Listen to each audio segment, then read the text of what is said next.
When there's an emergency, we will be there. We will face uncertain dangers and fulfill our duty to save lives with courage, devotion, honor. We are firefighters. Oh, this stuff is hot. How do you guys do this? Okay, so I'm not a real firefighter, but I always wanted to be one when I was a kid. A firefighter or some type of superhero. Basically, I wanted to be some type of hero. Someone who saves lives, right? Well, when I heard about today's lesson, I immediately thought, on location, at the fire station.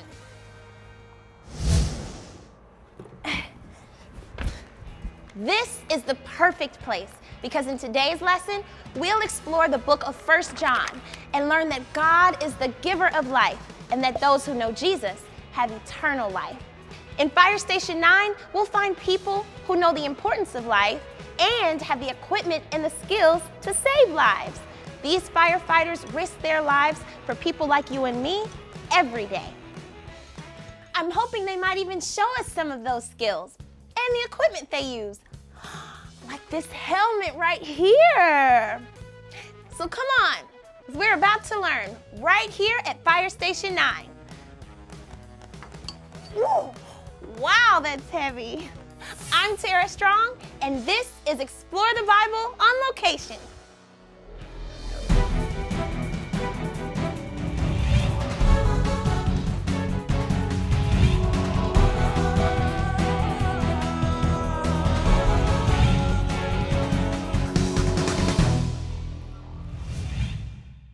Firefighters are specially trained to put out fires, but they also rescue people from burning buildings or crashed vehicles. They fight to protect our lives, and that means sometimes they provide emergency medical services, and many risk their lives to save others. All right, everyone. Today I have with me Captain Holmes of Fire Station 9. How are you doing? I'm good. How are you? Nice to meet you. Awesome. So you're going to teach us a little about firefighting, right? I will. So what's the coolest piece of equipment that you have? The coolest piece of equipment I think that we have is Engine 9. Wow. This engine, huh? This is it. This is the best engine in the city of Nashville. Well, tell us some more. What are these things? All right, this is part of the pump panel for the engine. This is where the water comes in, water comes out, fire hose. The bigger the hose, the bigger the water that comes out. So this is a booster line. This will give you a little bit of water. This is what we fight house fires with right here. Wow. If we have a fire downtown, a building fire or whatever, this would be what supplied the ladder truck. Most of the time when other people are running out, we're running in, and we take a little bit of pride in that. Cool, so you got some more stuff to show me? Absolutely. So let me show you the first compartment here. This is where we keep our medical supplies. A lot of our runs that we make during the day will be medical. We take care of everybody before they get into the emergency room. This would be whatever we run into, we can handle out of this right here on Engine 9. And then if you want to open up the next compartment right here, there you go. These are firefighting tools. This is probably the one we use the most on a fire. It's called a hook pole. You can see the drywall and that's all over it. If you want to hold that, this is what we pull ceilings down with. This is what we stick through the drywall and turn it and pull down. This is another compartment right here if you want to open it. These are portable fire extinguishers that we carry in with us if the fire's small or it's a grease fire or something like that. We would turn water off, or bolt cutters, whether we have to get into a gate or a fence that's locked in the middle of the night that we can't get in, we would use that. So this is just another compartment. Wow. Cool. That's so awesome that you know how to rescue people. And you never know who or what the rescue or the situation is going to be. Every run is different.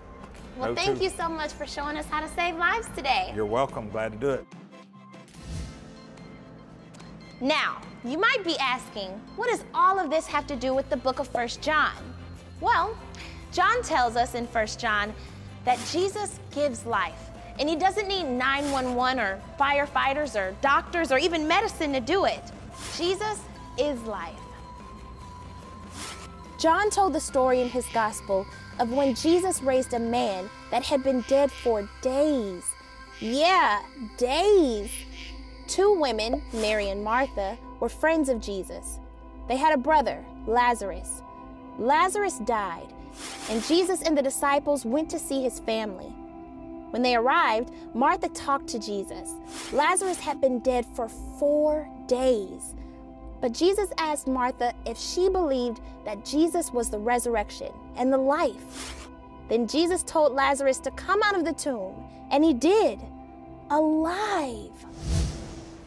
Jesus is more powerful than anything we can imagine. He could bring back life to Lazarus because Jesus is life.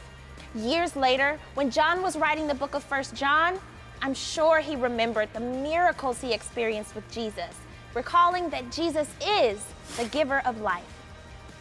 You know, when I think about life, I always think about God because he's the source of all life. He created everything there is, all life. He created people. He created you and me. And with every moment we breathe, every time our heart beats, we're reminded of the wonderful gift that God has given us. When I think about rescuers, I think about God. In the book of 1 John, we learn that God is more than just the creator of our physical life. God is life, and he sent Jesus to rescue us.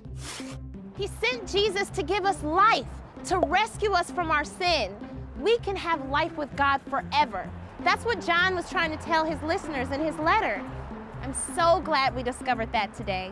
I'm Tara Strong, and this is Explore the Bible on Location.